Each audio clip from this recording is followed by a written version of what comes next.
This is Robert Clotworthy, the narrator of The Curse of Oak Island, and I have a question for you. Could it be that you are listening to The Curse of Oak Island and Beyond live stream? This is a top pocket find, mate, for sure. Hey everybody, how you doing tonight? Hey, welcome to the Curse of Oak Island and Beyond live stream. I'm your host, Jeff Freeman, and tonight we have John Edwards and Dale Kearney joining us. Welcome, guys. Thanks for coming. So tonight we are going to be obviously talking about last night's show, which was episode number 8, Deeper Digs, Bigger Stakes. That was a pretty, I thought that show was pretty good. What'd you guys think? It was great.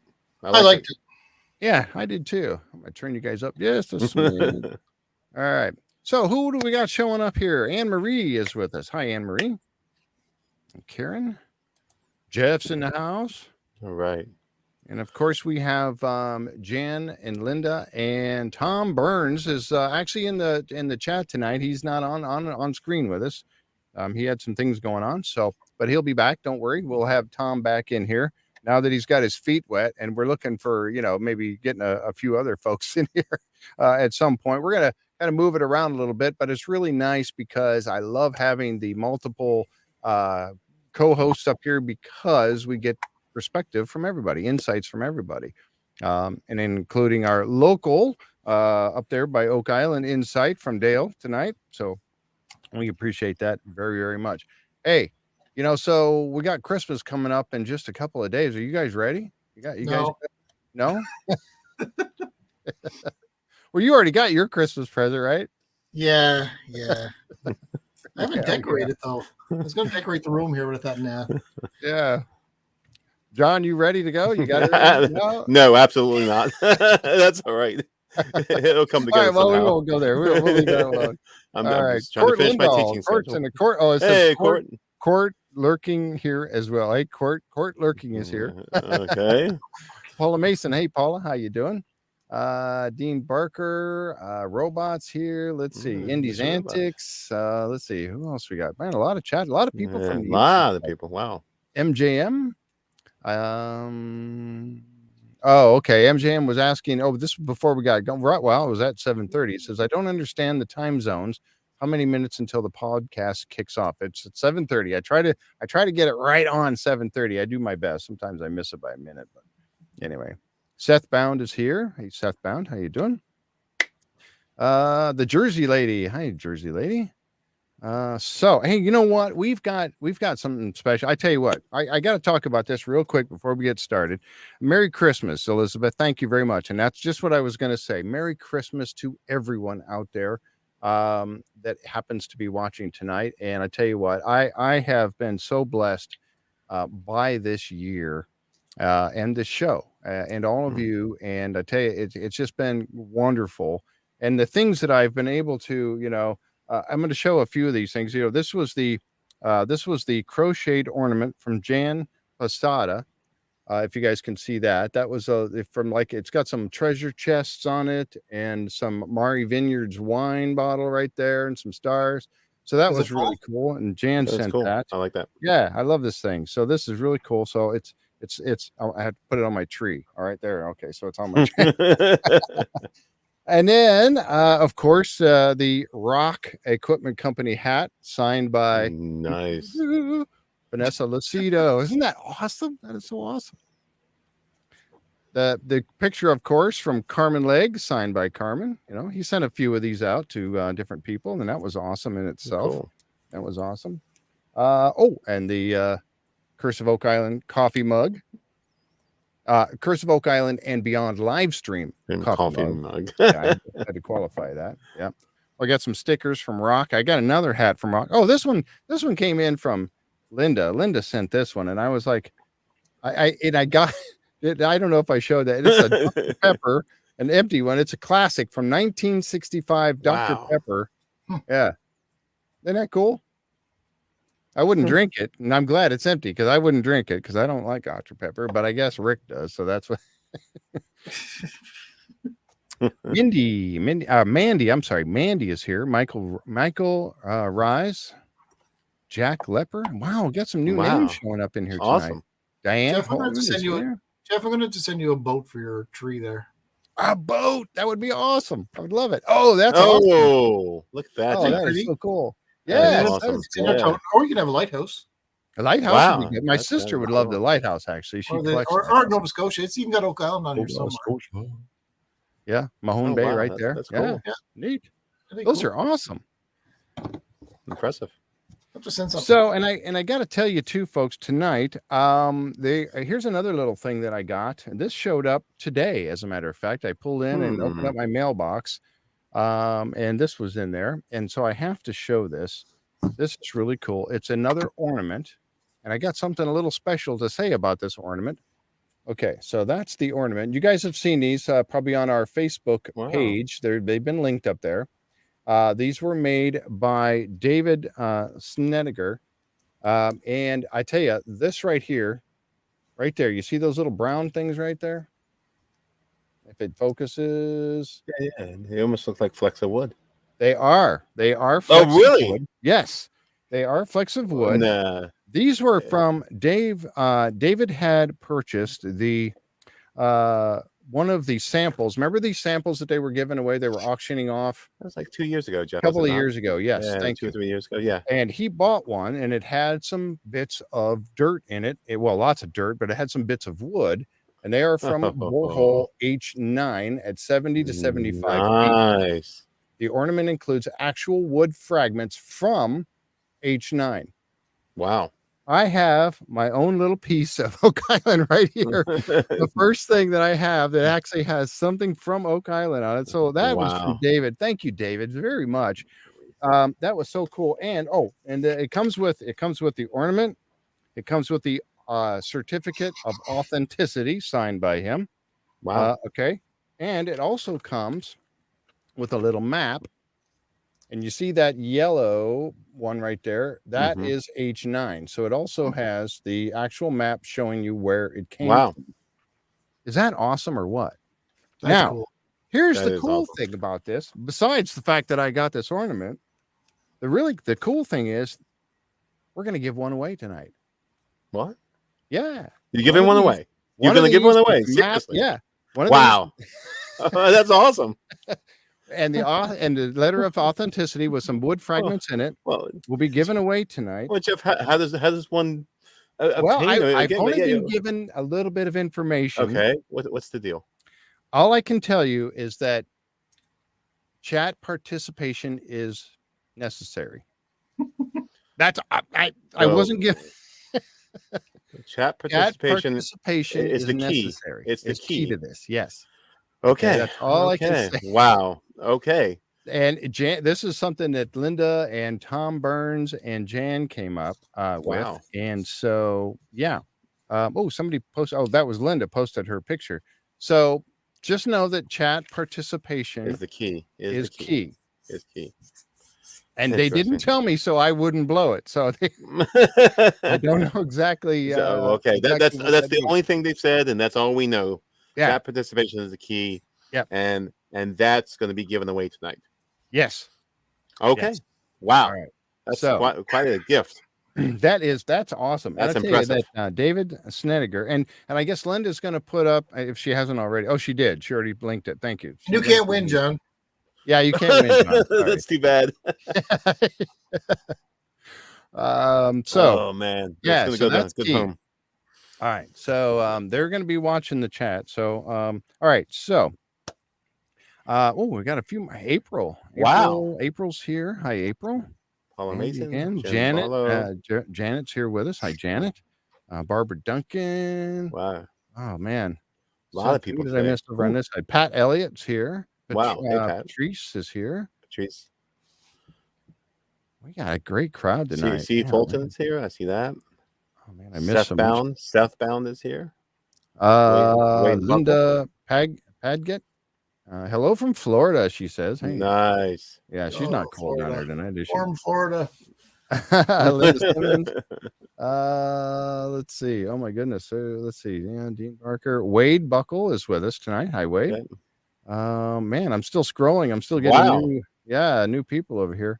Oh, I can't read that name. Oh, I don't. That one's gotta go.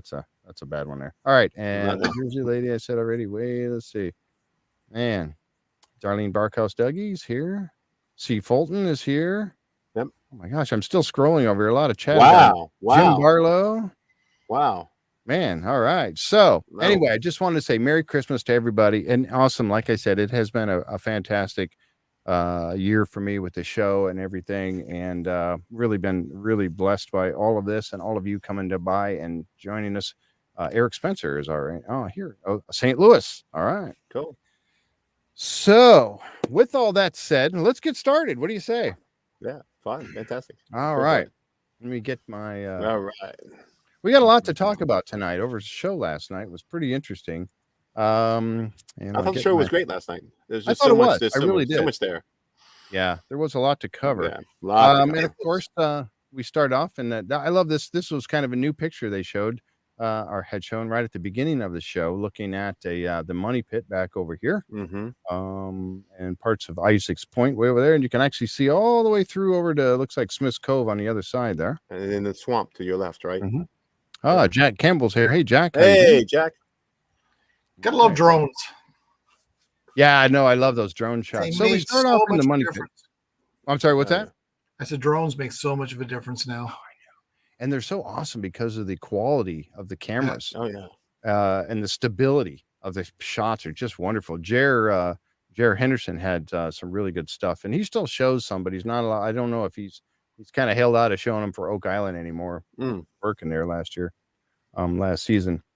So we start off over in the money pit, and the guys are working on the new borehole DE 1.5, and this is of course in the C1 cluster, and it's 11 feet away from the big C1. And that of course the C1 is the one where they found the metal fragments with gold on them and the bits of wood dated to like the 15th century. But all part of that C1 cluster that they're working on over there. Yep. Then let's see. The team hopes to encounter another tunnel area. And they're still hitting wood about that same level, about, right around 90, 88, 87, 88, 90 feet, right in that same range. They're still hitting wood right in that same area. And so you got we got a winner already. Somebody really? won What? already. Really? Yeah. That was fast. That was quick. Barbara Duncan. Barbara Duncan is going to win. Not this particular one. There's another one that they have, but it's won already.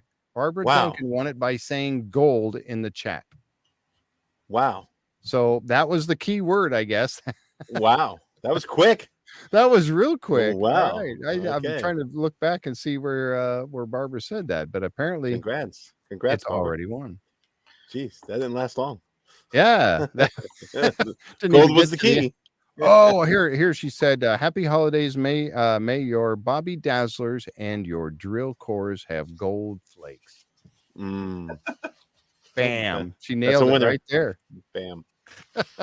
They worked on that for a couple of hours trying to come up with how they were going to give that away. So Barbara Duncan, you're going to get contacted by Linda, and you will be winning or getting that Oak Island ornament, just like this one, with the wood pieces and the map and also the certificate.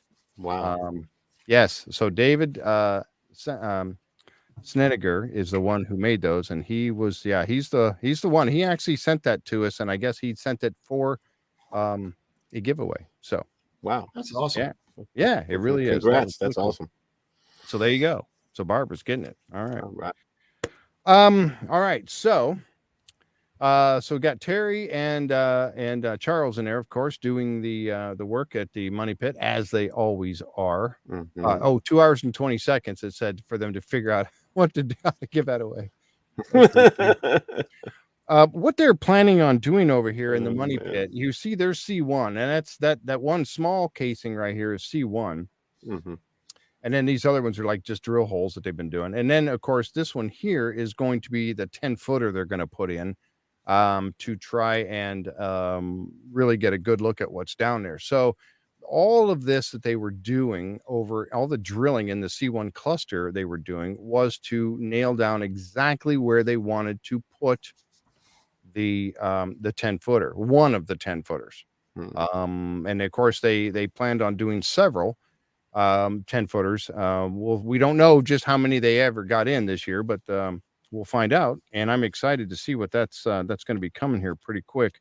So they were hitting wood, and they also hit some splinters around 69 feet. They just hit a few splinters, which was, good. But again, they're just kind of skimming along and getting a few things.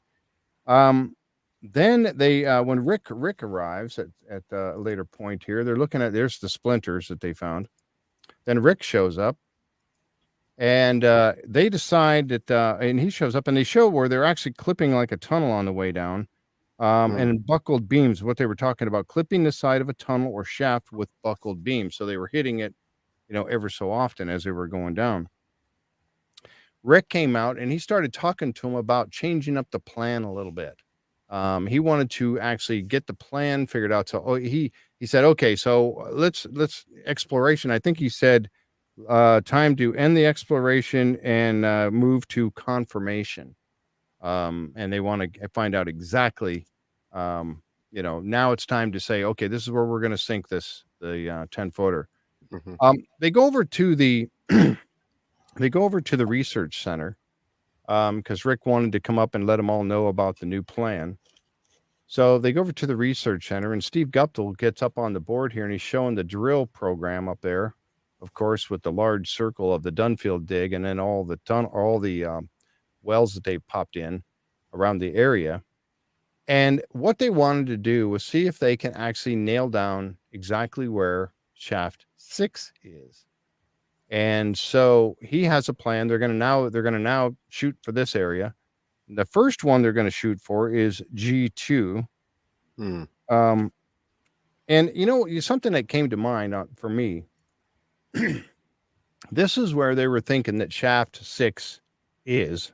And of course, it's the dotted line, and you see it says possible. So they're not exactly sure. But something occurred to me that when Dunfield, this is inside the Dunfield dig.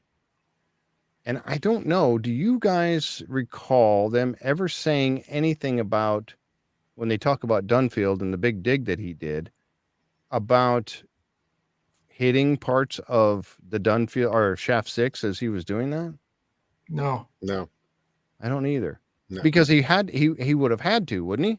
I mean, if now it's assuming that shaft 6 came really close to the surface. Yes. That he may have just missed it. Well, yeah, or he had to have hit. Well, I was thinking he had to have hit the top of it as he was going down. Or he may not know what he hit. He may not have known what he hit too. Yeah, exactly. I think you're right. Yeah. He may just thought it was a searcher or a wood or something, but he probably didn't know what he hit. Yeah, you're right. And the thing of it is did he care? I mean, we know that he probably did, but I don't think he was as concerned about other searcher shafts and things of that nature. No. Because I think at the time, he knew or thought he knew where the money pit was. But it just occurred to me that when I was looking at this, I said, wow, shaft 6, if that's truly where shaft 6 is, it's inside the Dunfield dig. And Dunfield would have had to have been hitting at least the top of it as he was. Now, eventually, as we all have talked about many times, the cone. Yeah. The cone shape of his dig. Right. And so because of that, he would have eventually missed it. And now what they're hitting at, let's see, when they go back over there, they actually hit it at about 89 feet. Now I'm thinking at 89 feet, he was already. He's much closer to the center of the cone at that point. Yeah. I think so. But I thought, man, if he would have been, concerned about or paying attention or logging or recording what he was hitting, then it might have been, he might have notated that someplace and they would have had a better idea of where it was. Jeff, I'm going to ask a question. Some people know and some people don't know. Well, what's so important about shaft 6? Well, let's see if whatever. Now we got a little bit of a delay, but we'll see if anybody comes up with something there. Barbara Duncan said, if the searcher tunnel collapsed from the water, aren't they not hitting?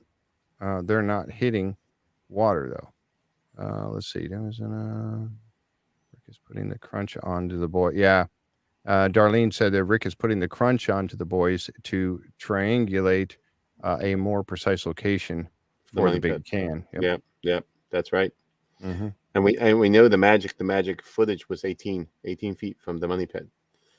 I believe that was the documentation. Am I right? Yes. That's what they said. Yeah. 18 feet. Yes, you're exactly right. So let's see. So C. Fulton said the original money pit dig when the oak planks were found was the shaft wood lined. Does anyone know? And how would they keep that one straight? I don't know. I don't think so. I don't think it was lined. Every picture you've seen, there's none. Yeah. When the artist rendition, renditions are just planks going across. Planks every 10 feet to the 90 foot. Does anybody in the chat know that? Do you know if we know that the ones going down were? I mean, the searcher shafts that they put in, that we know those were. But the original one, I don't think. Well, I don't know. I'm not sure. But they did say. Now they talk about the collapse when they did shaft 6, and it did, and then it flooded and all of that. That caused a collapse of the original money pit, and then all the stuff fell down into the hole. So if it wasn't, maybe part of it was, or maybe there was some sort of, if it wasn't completely covered every inch going down, I don't know. What do you guys think? Interesting to. Well, I'd be curious, Jeff, if we know it was 18 feet, that's the documentation. You put a compass on the map. You can draw out the compass so it's the scale's right for 18 feet, and then you can draw a circle around where you think the money pit is, and figure it out, because there's only so many points on that, on that circumference, and it has to be 18 feet. So Steve thought it was 17 feet when he did. Yeah, he did. He said it's close. He said really close, or maybe it was 17 feet because of the Dunfield dig. Yeah, right. That's possible. I mean, if you get all in the 10-inch or 10 foot radius, you're good. Well, I mean, if the money pits slope down or up, you kind of have a hypotenuse there, and that could account for the extra foot. Yeah. And it says 18 feet. Was it 18 square feet straight across, or was there a slight slope from the money pit down or up? And there's no documentation of that. Yep. Jim F is out there. Jim F says the same thing. Yep. And Darlene. And who was this? I'm not sure who this one was. Yep, that's the significance right there. That 18 feet. Yep. That's it. It truly is. And I think that if they say, and as they went back out there and they were starting to, now that was in the research center. One of the things that I want, we'll talk about this later. We're going to have a little roundtable at the end here tonight, like we've been doing lately. And we're going to talk about this in depth. I think some of the details that jumped out at me about this particular picture right here that I will bring up and show. Oops, let me get that off there. And this picture, they were talking about the 2 boxes. This was the guys from the 1861, the Oak Island Association, who were the people who dug Shaft 6. Correct. They were trying to avoid the flood tunnels, and they talked about drilling down in there and hitting these 2. They thought there was 2 treasure vaults or treasure boxes or something down here. And then, so they did that drill. Let me get back there for a second. And so they went down and they hit that. And this was part of what they said collapse, but I don't know. But like I said, we're going to go into this a little bit more in depth at the end of, or toward the end of tonight's show. Scattered wood trunks, says who? I guess that would have been the guys at the Oak Island Association that were digging Shaft 6.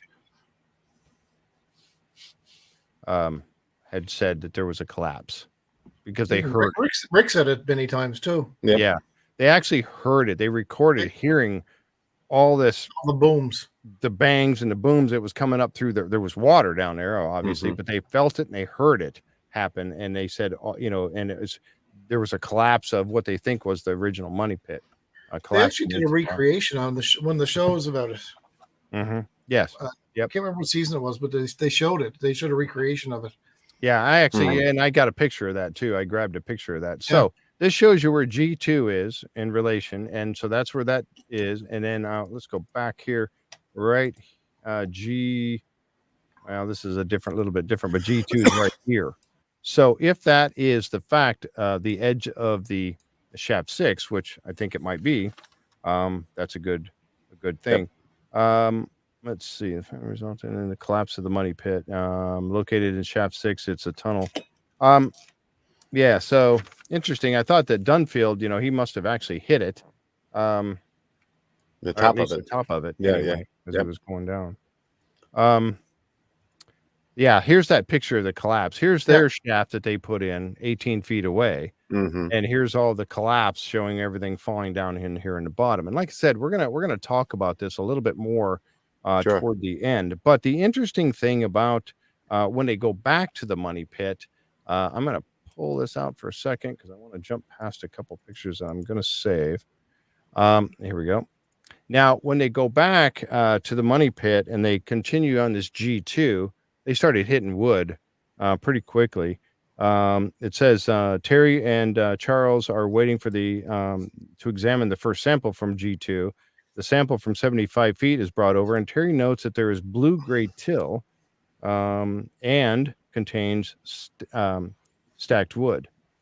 So the blue-gray till, as soon as I heard that, my ears perked up, and I'm thinking blue clay, but they didn't say that. Nope.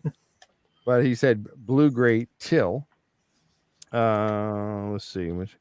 Charles takes a sample to be tested, and the wood shows a vertical saw. He cleans it up, and it shows that saw pit marks that Scott Barlow had brought up, talking about the saw pit where somebody below and somebody up on top, and they're running that saw back and forth, and it had that type of markings cut into the wood. I know Tom Burns, blue clay. Could it be? That's exactly what. So blue clay till, is that a sealant of some type, Jeff? Is that the same blue clay we've been talking about, or is that just? I don't know if you make clay or dirt, but it's blue clay, and what's it being used for? It's being used to seal. It's a great sealant. What's it doing in combination with wood? It's just an observation. Yeah, I know. I'm with you on that. It's kind of the same as the money pit. It's the same as other things that blue clay was used as a sealant. So I'm just saying, there's a maybe a correlation there, right?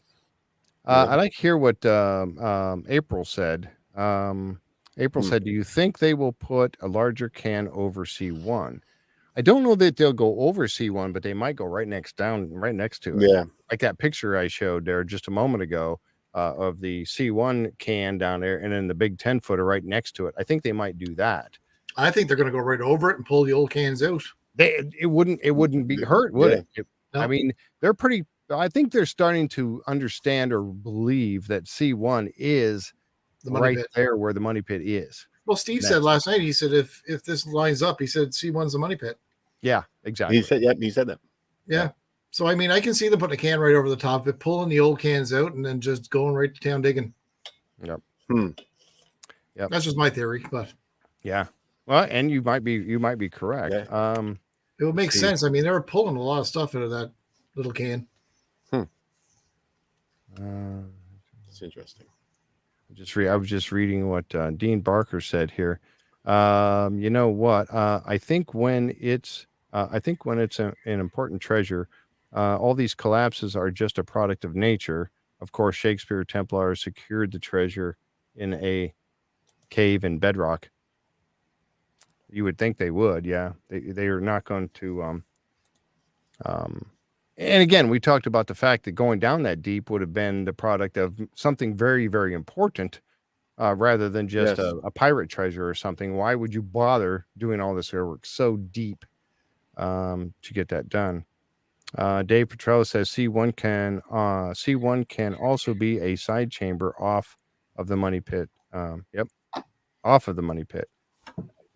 It could be. Yeah, they could have hit.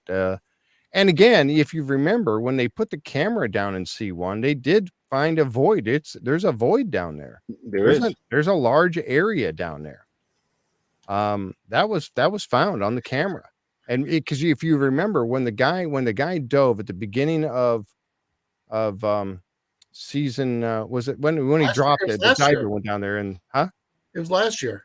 yeah, Yeah. when the diver went down there and he dropped that It's we a coin. think is a coin. We don't know if it was a coin or not, but when it fell down into that chamber that's down there, and he couldn't go down that deep to go find it. So, yeah, that's Indy's Andic says, yeah, he says, why not put a can down? Is that a bird? Oh, it's his bird. Put a can down there to safely dive it. Yeah, I mean ends of the earth. Wasn't there a natural? Yes. Yes. Well, we don't know if it was natural or not, but there is definitely a cavity down there. It's for too sure. murky to put a camera down, they said. Yeah, it does get real murky real They quick. can't see anything because of the sediment. So, That's why they do it at the beginning of the year, because there's nothing disturbed at all winter. Yep. Yeah, and there could have used, and that's something that we kind of talked about back when we had. If you haven't seen the show that I did, the interview I did with Mr. Abbott of Abbott Acoustics, he's the one that did the scan. He put the scanning unit down there and scanned 10X, and his scans showed what looked like a tunnel coming into 10X and coming out of 10X.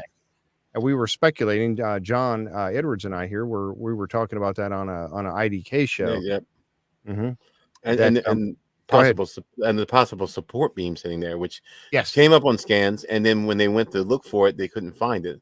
But there's definitely an echo that produced a support beam, and it's definitely in the cave, and it's cave going in, entry going in and out, which means it's part of a cavern system. Yes. And we see that a lot with the tunneling around, the money pit area. I mean, and there it is. Now we see footage and a scan that verifies, or at least in my mind, at least supports the idea that tunneling was going on in the area. Yeah, absolutely. And not only that, but I mean the fact that 10X is such an anomaly anyway, that for one, that Dan was able to find it with the divining rods. That's crazy. But also the fact that he found there was a chamber down there. I mean, why was there? Is it a natural cavity, as somebody said, or Dale? Was it a natural cavity, or was it something that was dug out by man? You found 90-degree angles down there. Does nature produce 90-degree angles? No. And they were on that scan. Yep. Isn't that the one where they found the metal down there too, like a chain or something at the bottom? Wall? There was some different things that was part of what Dan Blankenship said he found. Yes. Yeah. No, I thought they said a diver down. The diver did a metal detecting and said there was a chain or something down there. I know that John Chatterton went down there and he came up empty-handed. He said there was basically nothing there. Yeah. And I kind of wonder, is he a Mason? Oh, Jeff. You're becoming like me, a conspiracist. You see John, look for a ring on his finger. See if he's a Mason there. Like, no, there's nothing there. Come on, nothing to see here. Jeez. I know. I had to say it. I'm sorry. It's the same line of thought, Jeff. You're right. I get where you get John going now. I know. Well, they're supposed to protect it, right? They don't want the Ark of the Covenant is supposed to be protected. So. Oh my God. Could it be? Could it be? Indeed. I'm actually I'm trying to do a better job tonight, folks, of watching the chat, because I know I'm really watching it a lot tonight on both sides over here, trying to, I don't want to miss some of this great stuff that you guys are bringing up here. So that's why I'm doing. Everybody's saying good question, Jim. I know Jim Barlow. What does he say here? Is this the right question you guys are referring to? How can they find the offshoots to another chamber when the 10-footers are put down? You're exactly right. And we talked about that. When you put that 10-foot can down in the ground, you're going to be going right past it. You're never going to know of that offshoot because you just cut right past it. So you're right. You got a chance you got to take. Yeah, it is. I mean, as you're digging, I guess if you come to a void area, and they would know. Remember when they were putting the can in, and that I'd forgotten the guy's name that was actually operating in the little tent area there. He was talking to Vanessa one time, and he was talking about how all the pressure that is exerted on that can to push it down. It raises up and it goes a few inches at a time. The pressure released. I mean, it was like nothing, and the can was kind of like dropping for a little ways. So they would know at that point that they've hit a void, I would think. But is that one of the offshoots? You're not going to know because the can's going to go right on past it and cut it off, and you'd never. That is a good question. So how do you get around that?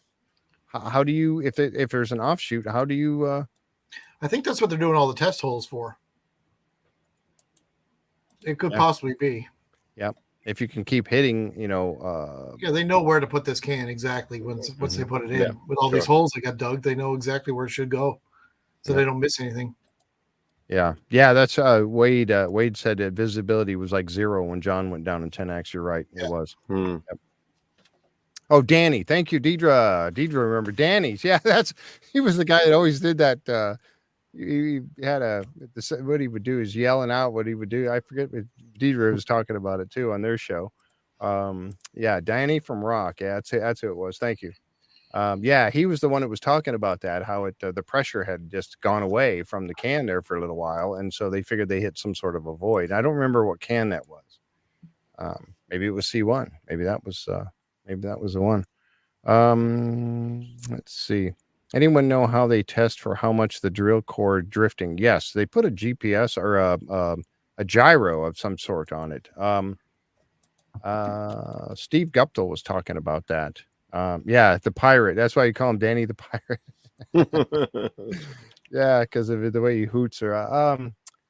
I forgot what that is. They put a gyro down. They actually can watch it because they actually get the data from it. They put this down every so often so they can see how it's going off to the side, and they can track that so they know what they've missed and at what level did it move off. I think it's gyro.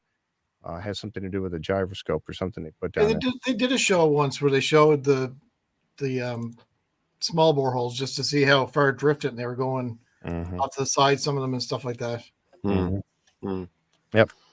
Yeah, and it's amazing how much they do. Even the big can does a little bit. Yeah, oh, absolutely. Yeah, hard to go straight down. It's really, really difficult. Now, Dan did when he put in 10X because he hand dug the darn thing. I mean, it was pretty much, what an effort. I mean, couldn't imagine the digging.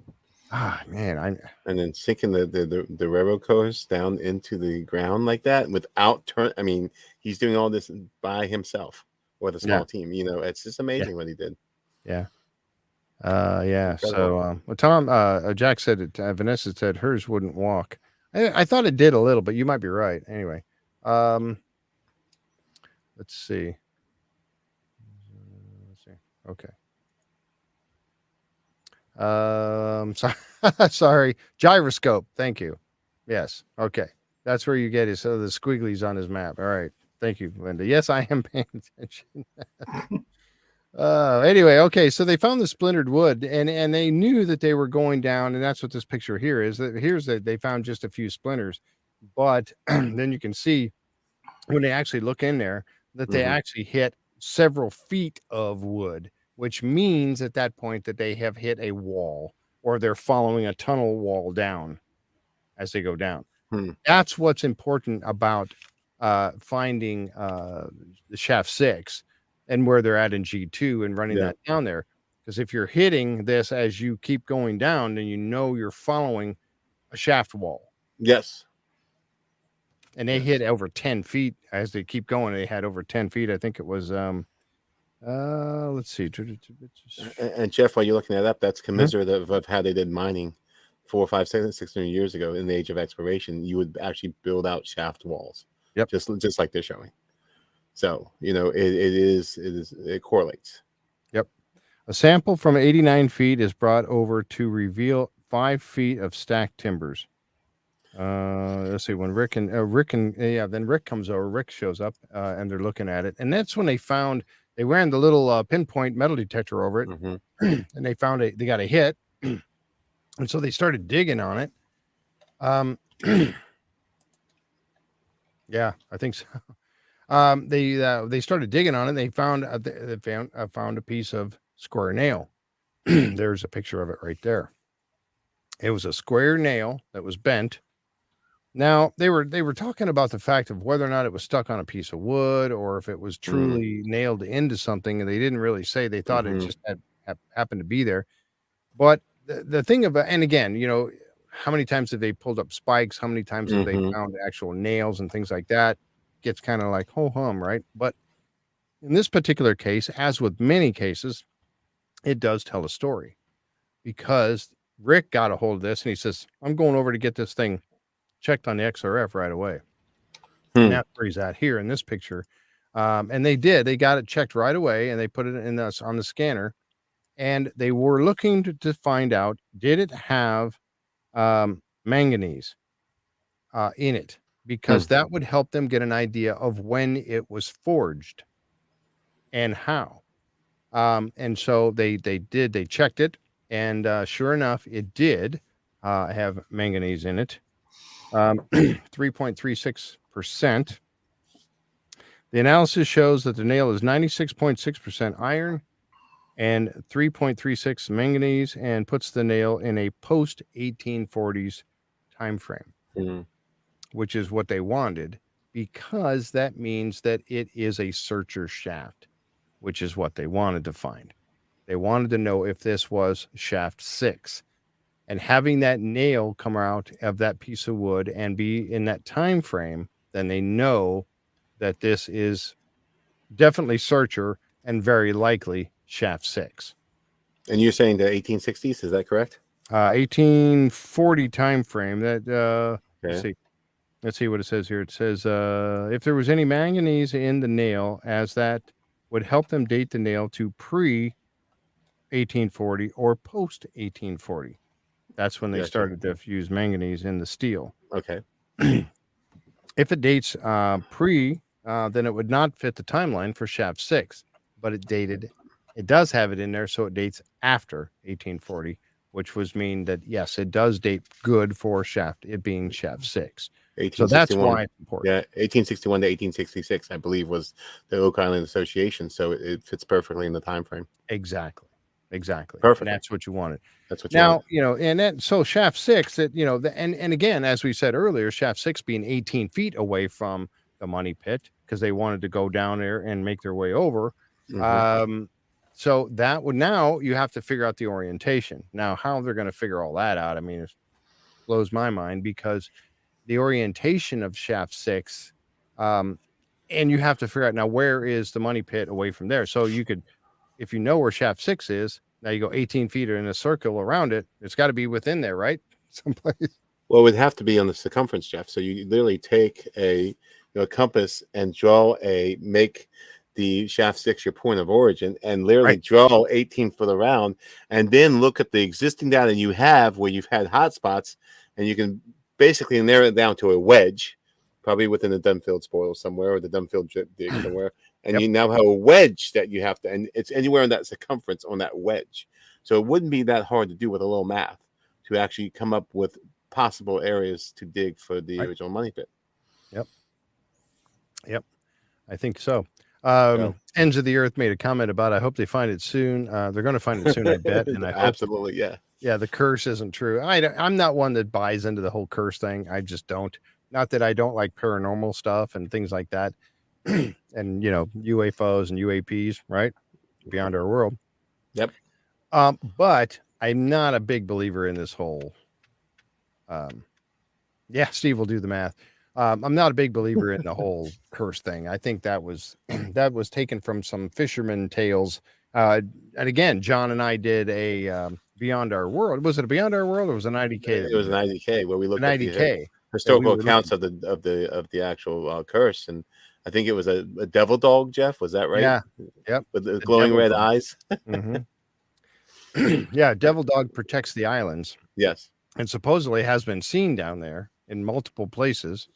So we're going to have Dale be on the lookout for the devil dog if you ever go down there. Okay. Okay. Devil dog. Yeah. Deidre said that Stephen will have to do the math. He'll do the math on figuring out 18 feet, and he will. He will. Yeah. He's all over it. If that's really shaft 6, which it looks like it is. But it's going to be a wedge, and it's going to be the circumference on that wedge. So you're really talking about the outer reaches of a portion of a circle, and it's going to be somewhere in that area. If 18 feet is as documented, Now, if it's not, then it could be 17 feet. I'm sure they got this mapped out to a science. I'm sure. I mean, it's 100%. math. The math They isn't know hard. exactly where they're going. Math is not hard for this. No. Yep. Steve's probably one of the best surveyors around. Well, Jeff, what's curious is they could also use, wasn't the cave-in pit a certain distance from the money pit as well? So couldn't you use both points of reference? I think so. If I remember correctly, I have to go back, and maybe someone out there knows how far the cave-in pit was from the money pit. But I think it also was a certain amount of feet. And so if you use the circumference of the distance from shaft 6 and the cave-in pit, you almost could put your finger on where it should triangulate exactly where it's at. Yep. Because then you have 2 points of reference. Right. Yep. That wouldn't be hard to do. The math would not be hard to do for that. Yep. Yeah, I think Deidre's. I think you're. Well, we know Steve's going to be all over it. Absolutely. we must trust in Steve's math. I like that. And people, if you don't know already, I know many of you guys have been on the show here, and you said that you know all about this. But just in case you don't, Deidre and her husband Dustin do a show called Could It Be an Oak Island Podcast? It's on YouTube and Facebook, and they got a great show. They talk about the show quite a bit and give away some prizes sometimes. They got their cards, their deck of cards. I got mine right over there. I should the trading cards for the Oak Island team are pretty cool. But anyway, you should check them out. If you haven't already, you should check out their show. They do a great job, and they've got their Facebook page. It's Could It Be Oak Island Podcast? So Deidre has the best deck ever, card deck ever. I'll show them. I may show them here in just. That was another gift awesome. I got. Yeah. I should get a sign set. The what? I should get a sign set. I know they're not signed.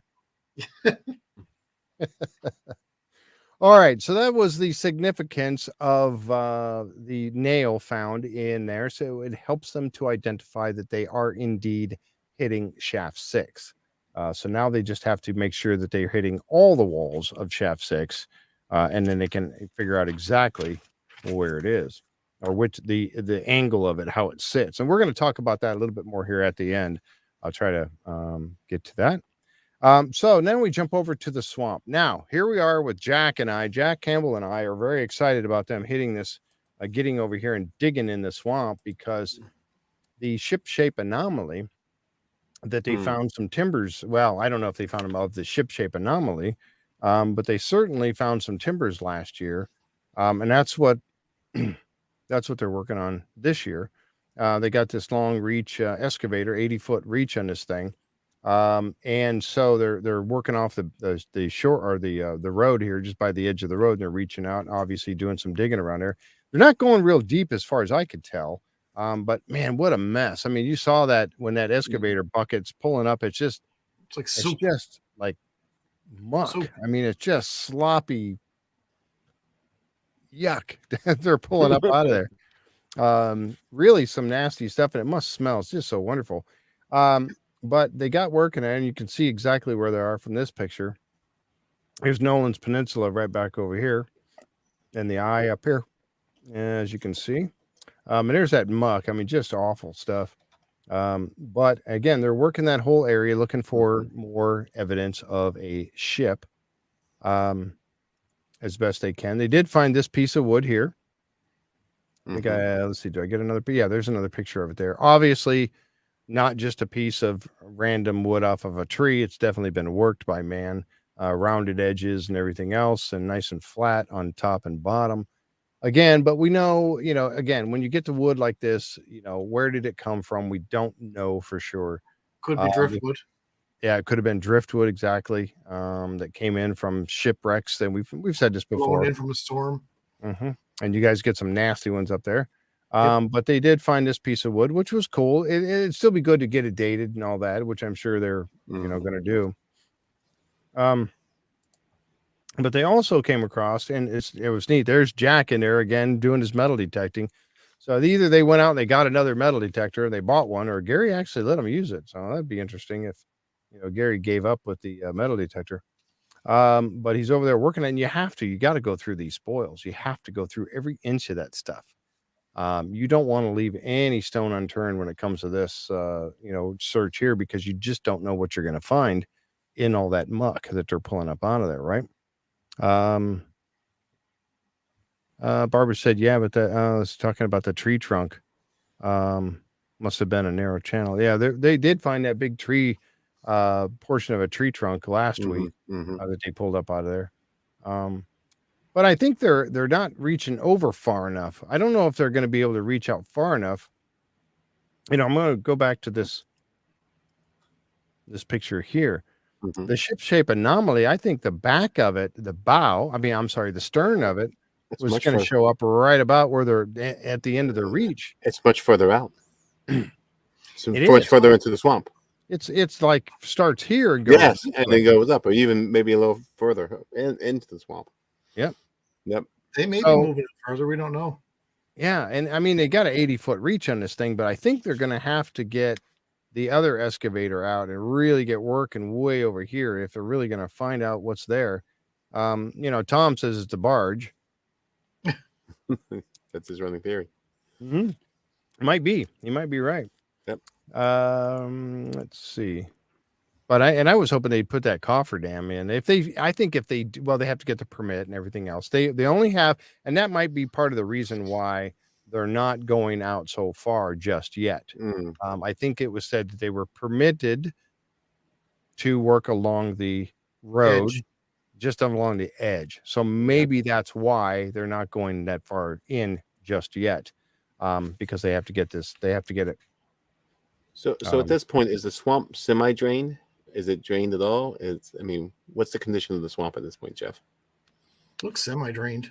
Yeah. At the point they're digging right now? Yeah. Semi-drained, yeah. I mean, it's actually green. You see all the, usually it's full of water, and there's actually green showing up in there. But, I don't know that. Well, when you start pumping, you have to get the permits for that automatically if you're going to pump the swamp. Is that not correct? They've done that on other seasons where they've had to get the special permission. Right. Yep. The minute you start doing that, it's going to be a whole permission. And, with what they found in the swamp already on the near the Stone Road, the government may be a little leery of issuing those permits. Could be. Maybe. Yeah. I don't know. But they can certainly pump, and they're obviously they are. Yes.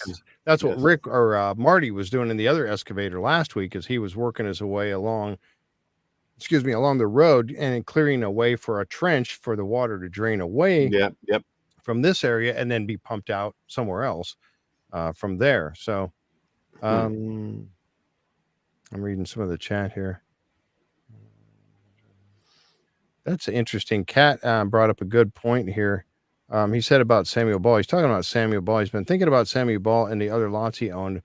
Folks wondered why he would want the swamp land. He did buy the edge of the swamp. It's actually more over to the east, to the west of where they're working.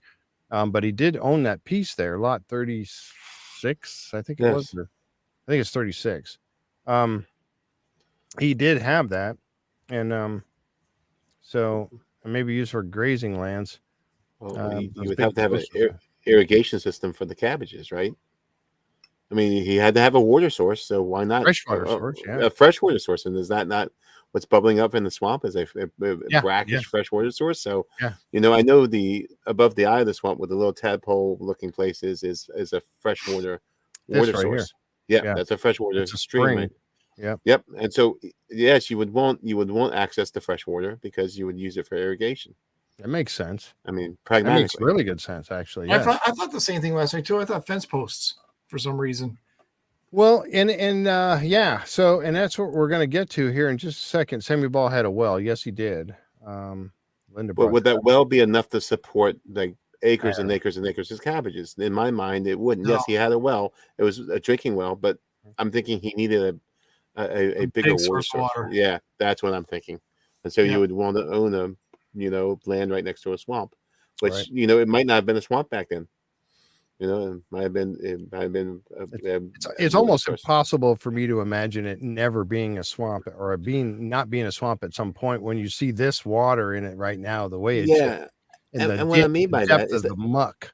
Yeah, the road in front of the swamp wasn't there back then. No, so it would have been a portion of it open to the sea. So a portion of it, you had that brackish water, spring water coming from the two places it's coming from, and then you had the sea. So it would have been much more of a working, ebb and flow of tides and things of that sort. And that's what I was saying. Some of the stuff is probably could have been taken in from like hurricanes that came by and blown it right in. Some of these like the tree stump and stuff like that. Yep. Because the road wasn't always there. Right. No. And that's why it would make it so much easier. So we know that, I mean, this land in where the swamp is now always had to be lower lands. It had to be, for it to be in the condition that it's in today. I mean, if you think about it, if it, and again, this goes back to Fred Nolan's theory that there was two islands, there was water, actually part of the ocean was here, and they started filling it up with dirt that they found from the money pit or wherever they were throwing dirt in here. And that would kind of lend to the theory that it was two islands, because it'll never, ever be completely dry. I don't think at this point in time, in our current time, that the swamp will ever be completely dry. It's always going to be mucky. You dig down just a few feet, as you can see in this picture here, just a few feet, and you're back in water again. So, and you're pulling up really sloppy mud. And Linda makes a great point. Back in the days of Samuel Ball, they could have been just pulling the water from the eye of the swamp, above the eye of the swamp, because that is fresh. Yep. And that could have been the water source. If his land bordered that, again, you're running irrigation, you have cabbages, you're making big money off this. So you would absolutely need a fresh water source, more than a well. Yep. Yeah, absolutely. Let's see. Somebody just brought up, who was this? That was Kat. Must live up in the area. Summers here can be very dry. Farmers regularly must irrigate. Right. Always in the summer. Yep. Somebody asked that question. Jan was asking how much irrigation would be needed in the rain with the rainfall in Nova Scotia. So there you go. It gets dry here in the summers. Yep. Yeah, absolutely. Let's see. So now they reached out with this particular bucket load, and they pulled back some of these large, they look like stakes or something. They were talking about them maybe being stakes or something like that. And here's a look at them here. Wow. Now, a very interesting, when I saw these, now this one laying across here, and I'll show another picture of them here in a second, but this one laying across here looks rather newish to me. Now, this one here looks very old. This one here in the middle, the small one. And then you got another long one here. But I wanted to show a picture that here they are checking out the shorter one here. Now you can see how that one's been shaped and everything. I wanted to show this particular picture. This was put on another page. Oh, there's another shot there's the small one. And there's one laying back over here. They just put it on the ground. And then there's this big one here that, again, this bigger one I thought looks newer to me. And there's that ship-shape anomaly. And again, I think they're missing it. They're just hitting the end of it. When they're digging over here, I don't think they're quite getting into where the anomaly is.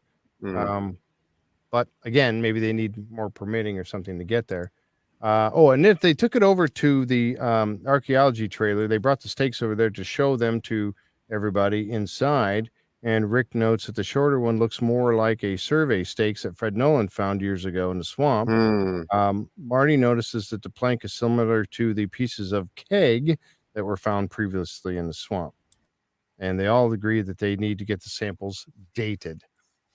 Now, here's a picture that was put on another site. I'm going to bring this a little bit bigger here, and let me give proper due on this. This was from Bill Kelly on the Facebook Oak Island group page of, it's called Oak Island Group, or Oak Island. Help me with that one, Linda. Did I say that correctly? Is that their...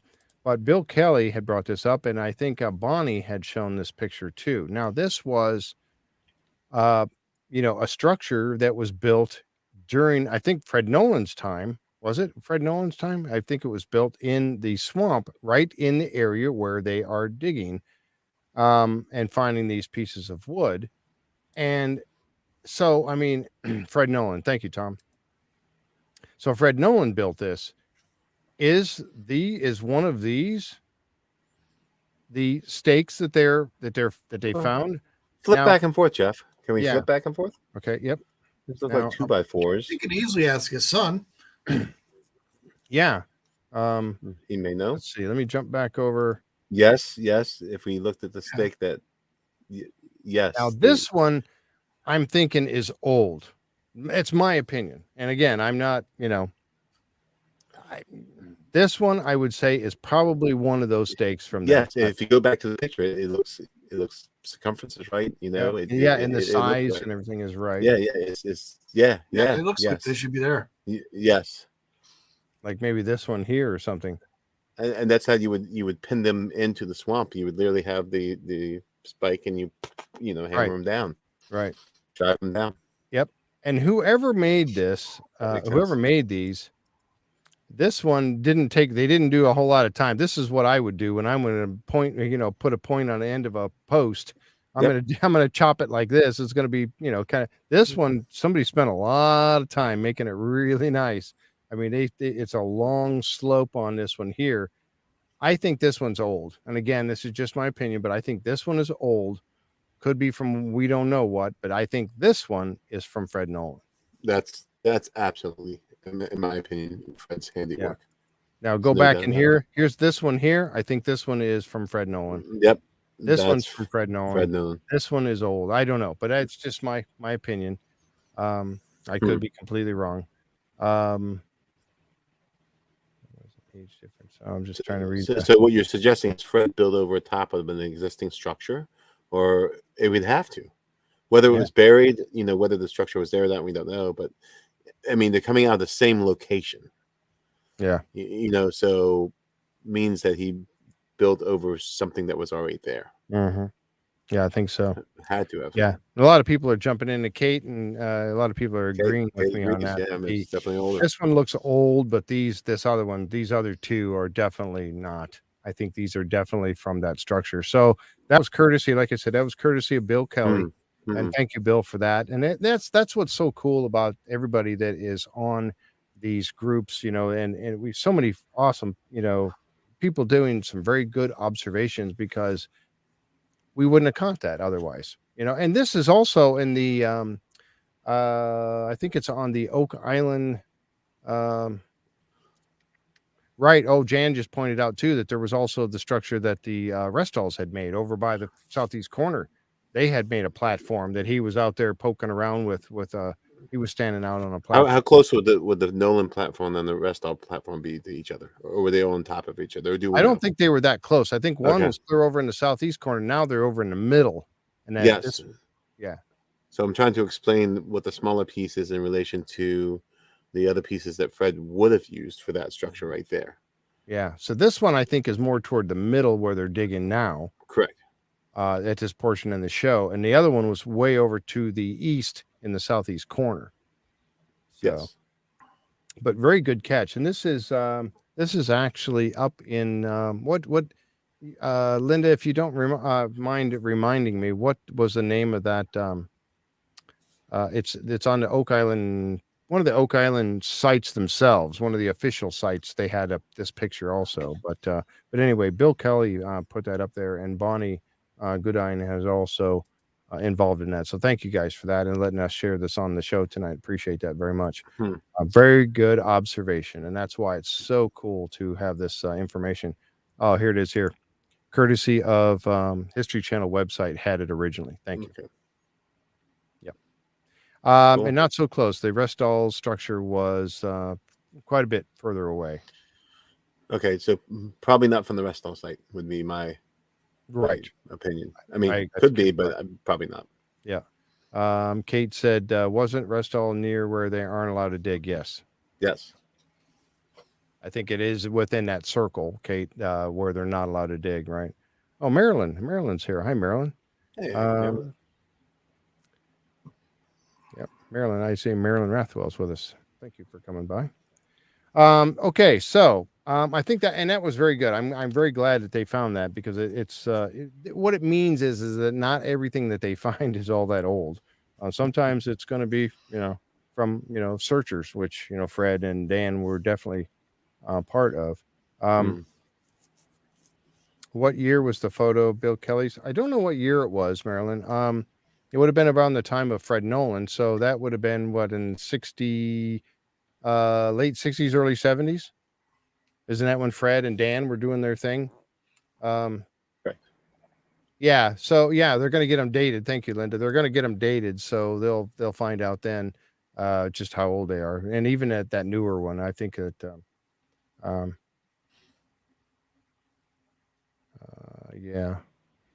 yeah, I thought so. Yep. All right. So from that point, they jump over to lot 22, and this is where Gary and Michael John are going to be detecting lot 22. I got a picture of the lots together. They were looking in lot 4, lot 22 being right here, which is where the causeway comes across. Yeah. So the causeway comes in right there. Now they're searching over here because they think that for the past 2 weeks, Gary has been searching for anything that would indicate human activity in this area before the discovery of the money pit. This would allow the team to apply for a permit to do a large-scale excavation in that area. So that's why they're trying to find out. They're trying to see what they can find over here. And I think they have. They found that ads last week. Yep. Well, in last week's show, they found the ads. The ads and also that gold-plated button that they found over there. So if they can get these dated and find out if it is, then they can go for permits to give them a large-scale excavation of the area. So they can't get down here too much because that's where all the buildings are, where the parking lot.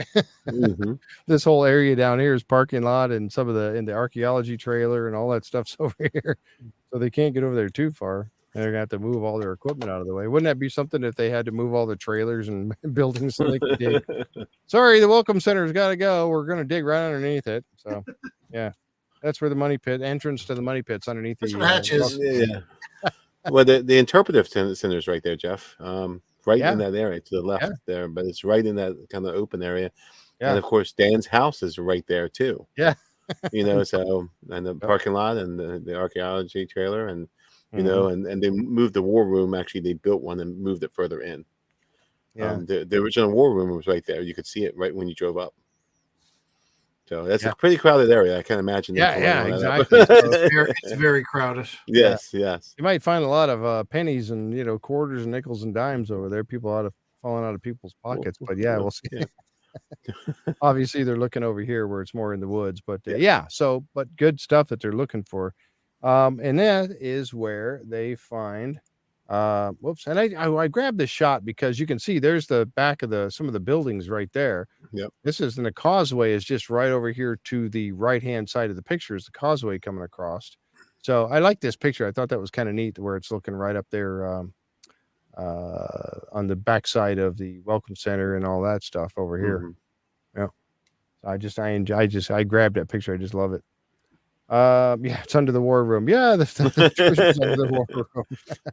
They've already moved the war room once, haven't they? You were over there, John. They moved it inside. There's a gate that they put the numbers in, and when you go on tour, they open the gate, and you go to the other side, and you go on the tour. But the war room used to be in front to the right of the gate, and then the interpretives, then the research center that Doug Crowell's in, and then the gate. And when you're in tour now, you see it's further in, and the old war room, there just wasn't room to do anything. There was a tight space, and it wasn't, from my understanding, air conditioning or anything like that. The one they can have the cameras in there, a lot more people. There's a lot more technology. I mean, it really is an up-to-date war room. And they have AC there as well, because you have 10, 12, 15 people and you're shooting for a couple hours. They can get hot in there, and all the equipment. Come on. So they really upgraded it and put it a little further into the the gated portion of the island. Yeah, they rebuilt it. Yeah, they took the old room apart and reused it to build something else. Oh, okay. Yeah. But so here was the three things that they found on lot 4 last week. They found the ads, that piece of metal that they said was probably off of a Portuguese cannon or something like that. And the button. Yeah, that was interesting in itself. Just the material makeup of that piece of metal. Back to the Portuguese connection. First thing they found when they were over in lot 22, was it? I'm sorry. 22. Yep. Lot 22 was they found that piece of lead. And Gary always likes it because he never knows if that piece of lead was was it just a fragment that fell, on the ground when they were making musket balls or something like that, or something, obviously out of lead. But they will get it tested. They'll get it looked at and see. Yep. Oh, somebody brought Janet said something about Carmen, and Carmen Legge said the war room is very dark and he doesn't like to stay in there very long. So they found that piece of lead first, and they'll get that looked at. Then they found this piece of strapping. And, and first time when Gary first saw it and he dug it up out of there, he thought it had something to do with a wagon wheel, like if it was wrapped around a wagon wheel or something. Yep. So, it had a couple of holes in it that they had noted down at the top and the bottom. And did you notice too that they were back to calling Michael John Treasure Hunter? Did you catch that? Yeah, I noticed that. Yeah, yep. Yeah, they said it once a couple seasons ago when he first showed up. Well, he was employee of Billy Gerhardt, and then it was when when they found the parts of the cannon. I think that's when it was. He had the excavator over there and he was digging for it, and they found the broken pieces of the cannon that looked like it had been exploded in season 8. Yep. And they called him, and his name came up at the bottom. It said Treasure Hunter, Michael John Treasure Hunter. And then it went back to being, I think, an employee of Billy Gerhardt. Now it's back to being Treasure Hunter again. But he is. I mean, you think about it, he has become part of the Oak Island team and is there doing treasure hunting. And so, I would take, that's Rick's favorite shovel. The one that has these serrated edges on it for cutting roots. You can dig right down that's Rick's favorite shovel. But he let him use it to go over there and dig for Gary. I mean, I would dig for Gary. Would you? How come Gary doesn't dig? Yeah, he doesn't. He never digs. I don't know if that has something to do with the permitting or not. I always wondered that. Because you never see him doing the digging. He always has somebody else doing it. So did that have something to do with the permits? I don't know. I always wondered why that. Yeah, it's good to see Kate said it. Good to see Michael. Yeah, it is. Out there working hard. Yep. Try to get him on the show. Yeah, I'm serious. So anyway, so there's a close up of the and I remember when Carmen they take this over to the center, the research center, which is where the money, the entrance to the money pit is right underneath it. They're gonna have to move this one. They can move easily. So they get Carmen over, and Carmen comes over to take a look at that strap.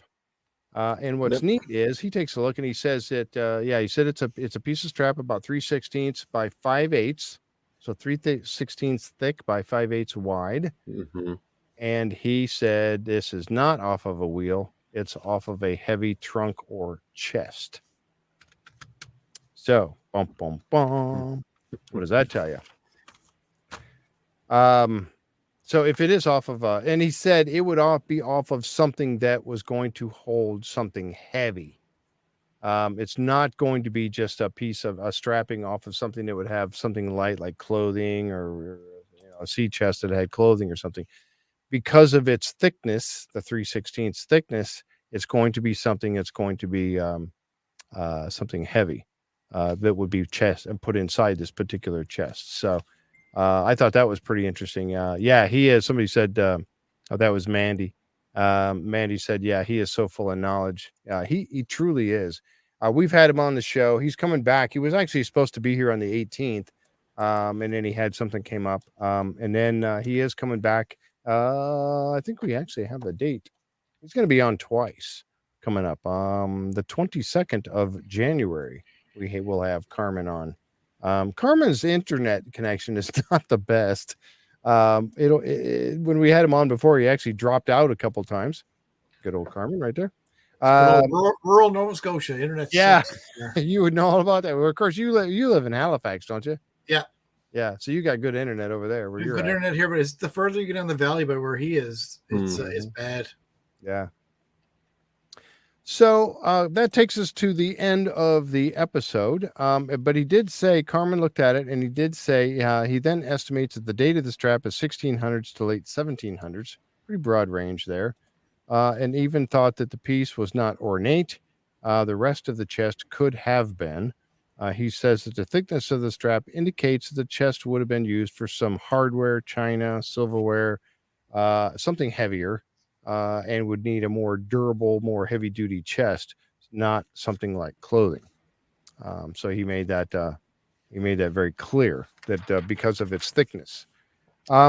Okay, so what I wanted to do now at this point, Jeff, let's go back to that for a second, can we? For the chest for a second, absolutely. So could it also have held military equipment like cannonballs? And you see what I'm saying? Because we have the fragment of Portuguese, associated with the cannon and things of that sort. So could it be something that held military equipment? Because military, to me it's for a heavy trunk or chest. Yeah, correct. So that's a good observation.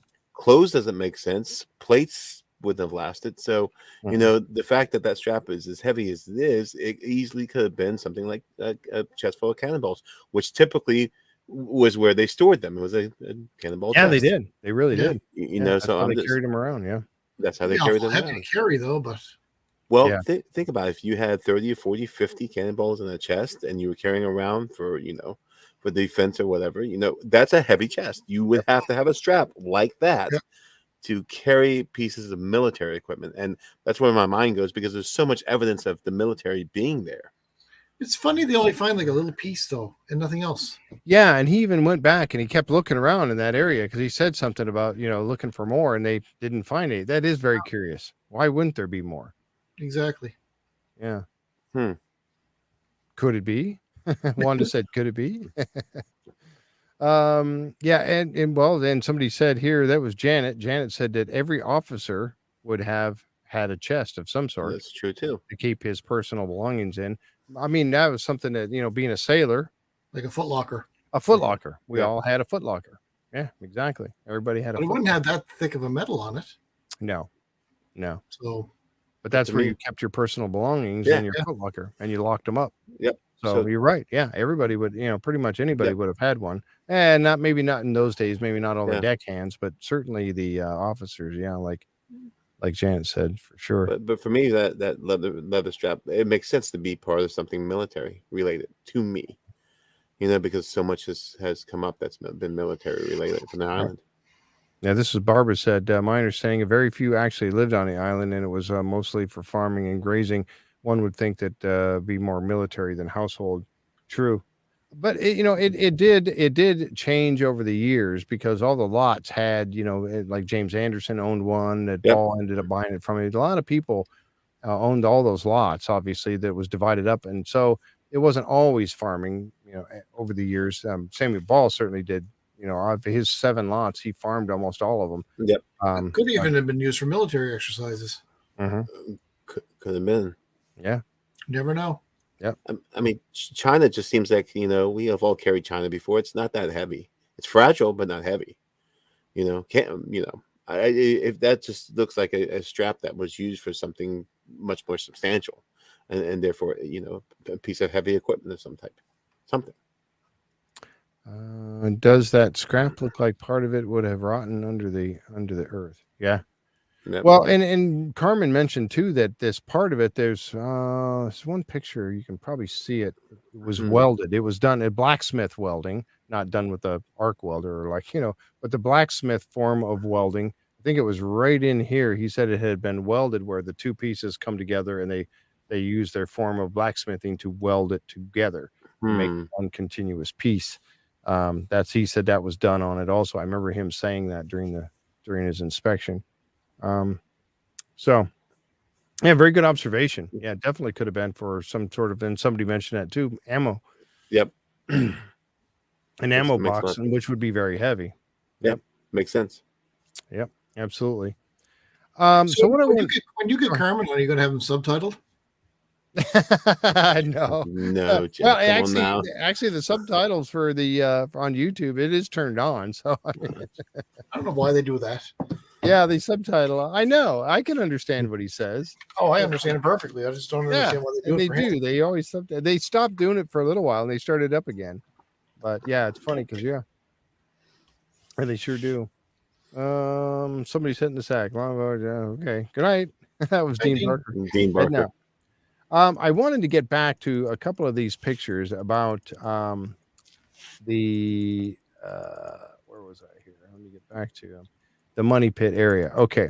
A couple of observations that I had about the money pit area. I'm going to bring these back up. Let me get that off of here. And here we go with a little bit of a roundtable, or a war room discussion. I think a little bit. What I wanted to do was talk about this looking in the money pit. One of my observations that I made, and tell me if I'm completely all wet with this, is that when they put in shaft 6, they knew that the money pit was flooded. Okay. And then they put in shaft 6. Then they put in shaft 6, hoping that they could come in and get to the money pit area and avoid the flood tunnels, which is why they were on my guess is why they were on this side of the money pit, because it's opposite of where the flood tunnels would be, right? But I mean, if you think about that, once if the flood tunnels have flooded the money pit, like this picture shows, wouldn't they obviously, and once they hit the money pit, isn't it going to flood their tunnel anyway? I mean, if the money pit's flooded, if they drill the hole, so that'd be water going into it. Yeah, once you poke into it, it's going to flood your tunnel that you're. Yes. I thought about that. I'm like, why does that not make sense? Now, if this picture was true, and the water was in these two chests that they said were down there, these two here, and if they were tunneling into here and it had dirt piled on top of it, which they were thinking it did, then, okay, I could see the understanding that if you could come in here and poke into it, you're going to be below the water level. The water is not coming down in here. Then you would have access to the dry boxes or whatever they are. But I mean, if this weren't the case, I mean, once you, no matter how you try to get entrance to the money pit, you're going to be hitting water anyway, like this picture shows. Yep. Correct. So where was I think to myself, why were they thinking that it was going to be possible to get down there before the water, and avoid the water? I just don't know. Am I all wet with that analogy? Well, in my mind, what they were thinking is there were actual, tunnels going into that area, and maybe they were trying to bypass the flood tunnels. This picture doesn't show a tunnel. It shows like a common source underneath. So when they go down, there's that tide, which we know kind of to be true because of the tuning that Marty threw down one of the shafts and it drifted. So we know that picture is a little more commiserate, probably what the underground looks like down that far. But maybe the thinking was, okay, there are physical tunnels going in here that are driving the flooding. And so if we go around, down, underneath, whatever, we'll bypass the booby traps. Right. But maybe there are no booby traps, and maybe it's just a natural flow of the underground currents underneath the island. And again, that tuning is what I'm using to come up with that, because that tuning did show drifting underneath those tunnels. Yeah, it moved like 10 feet. Moved 10 feet. Yeah. When you pulled it out. These are light. Yeah. Are they? Oh, there's a toonie. Oh, okay. Yeah. There's a light little coin. Yep. And we thought, we had talked about the fact too that, if it, and now obviously that's a chamber, and again, it goes back to the idea that there's a chamber down there, and that in that chamber is full of water, as we know. And if you're putting a hammer grab, you're going down there with a case on, and that hammer grab is going down there and hitting that water, that would create a little bit of a plunger effect, would it not? I don't know. That would create. I mean, other than that, why would it move? Why would the tuning move? It shouldn't. And someone did say, "Hey, John, they knew what the water line was." What they did. So I'm trying to justify in my mind your question. Then, if they knew what the water line was when they dug the shaft 6, and I think that's what's being inferred. Is the person? I'm sure there was a comment. Why would they dig it? What was the purpose of digging if they knew where the water marker was? If they knew the concept of what was below, was it was it flood tunnels going in? You understand what I'm saying? And that's a Right. great question. You know, if They they haven't knew it, seen it. then it makes no sense to Mhm. do the shaft 6. If they Right. didn't know it, it would make sense.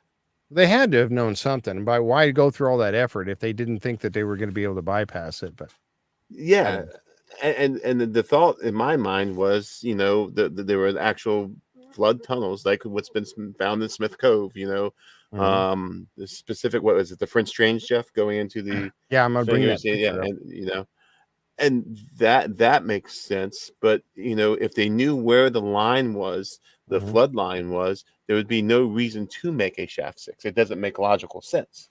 Right. So, in my mind, there was the assumption that they were getting past the booby trap portion of that. I could be wrong, but you know, I mean, what's everyone else? I mean, yes, correct. Yep. Mhm. Yeah, and so this was John shared these pictures. There's two of them that I have here. Where did you get these from again? I got them from Oak Island Tours, actually. So we'll give Okay. them a shout out. Yes. Yep. Oak Island Tours had these pictures. So they, obviously Doug and Charles, everybody knows about these. Yep. But this was and I don't know where they got them from. If you This can, one. I don't know what, do you know anything about their history of these things?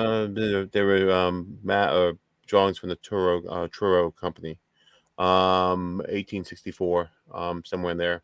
Okay. And there is a whole write-up with statements on the actual site, and I can text that to Linda if anyone else would like to see the article. Okay. So yes, and So, should have yeah, go been ahead. like shafts 3, 4, 5, 6 on the one, and then there's a second cross-section map, which I also thought was interesting. Yeah. Yeah, I've got that one too. This one I thought was really neat because Yep.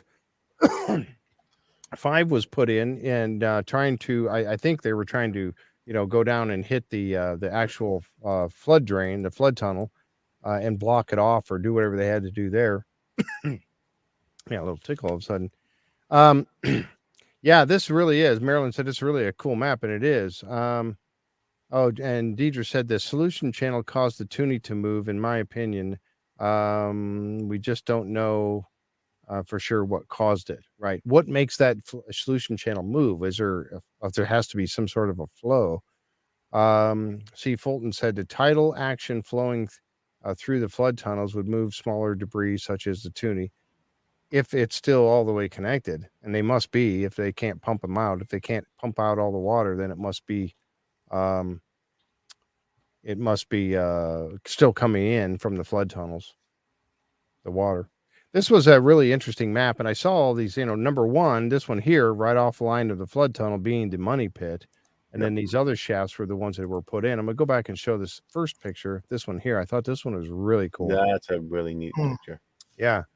So here you got here's your Smith's Cove, obviously. And then you've got your area here where the flood tunnels are coming together into one tunnel. You probably have your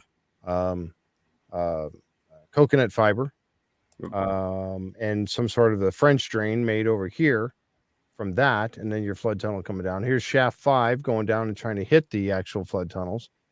And then you've got now your other shafts here. Now, number 1, this one here being the money pit shaft, number 2 being 110 feet deep. I don't know what 2. Let's see. Got a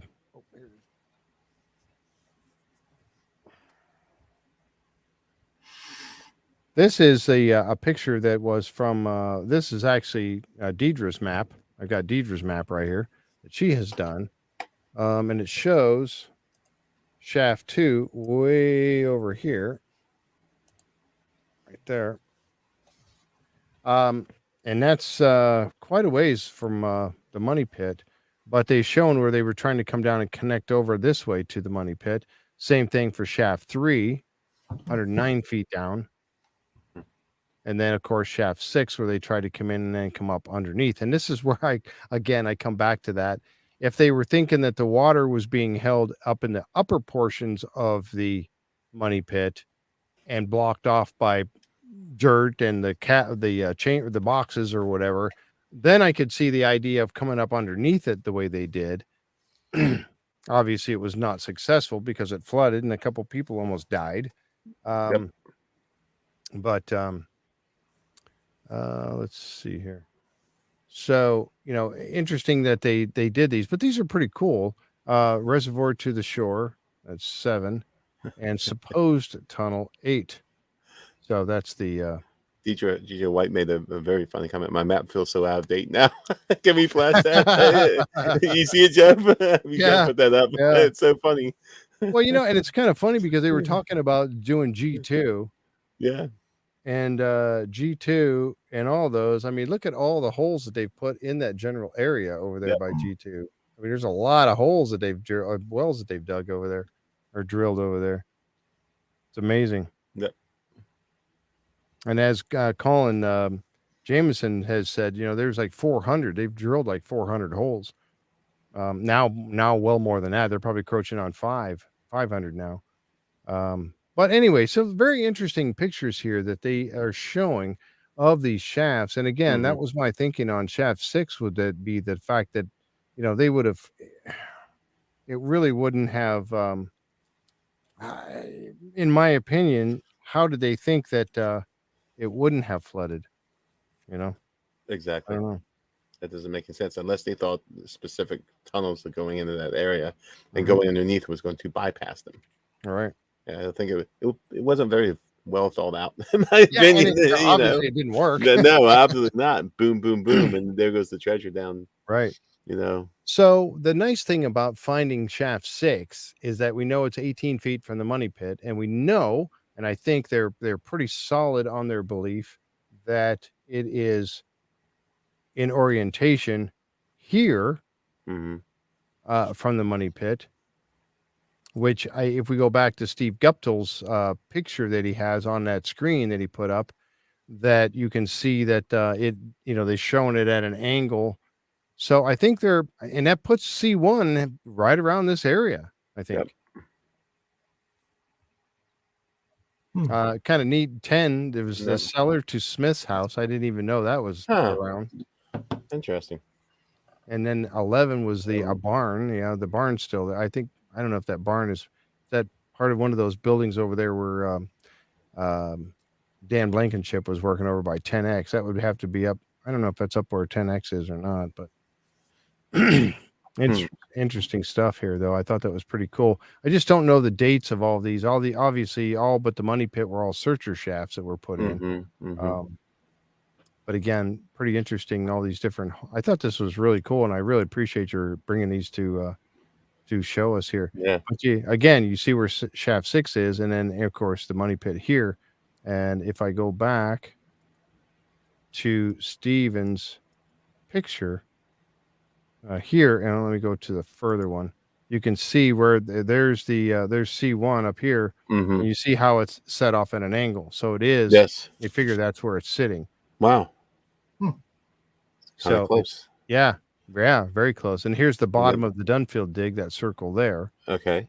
If you guys can see my mouse moving on there, I don't know how easy that is to see, but let's see. Okay, so I can zoom in on that a little bit. Yeah, see, here's C1, and here's their G2 that they did right here, and that's the bottom of the Dunfield dig. So they're figuring that they found it. So they'll do a little bit more and see if they can go down along the walls of it and see if they can narrow down exactly where it's at, because that is important to knowing exactly where the money pit is. So I think, somebody mentioned earlier, go around C1 with a bigger can.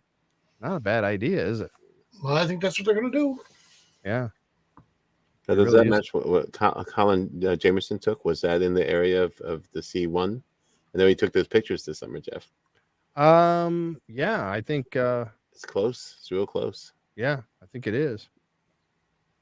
I think it really was really close to where C1 was. So it has to be right up here in this cluster someplace. So where they sunk that one, the 10. If they put a can down, right? We know they did. We've seen one can, maybe two at most, right?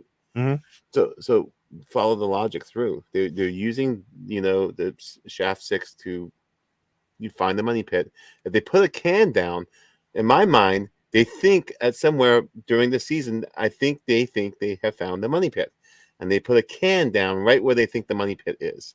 Right. It would be my logical deduction in that.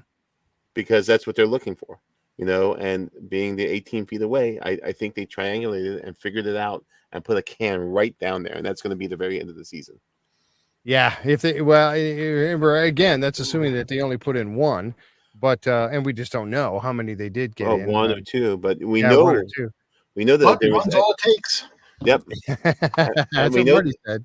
and we know that cans were sitting out. The same cans with Colin's pictures were sitting outside of the of the place where they sunk at least one or two. So it didn't take many cans to find what they need to find. And there was no weather problems down here, so they could have sunk more if they had to.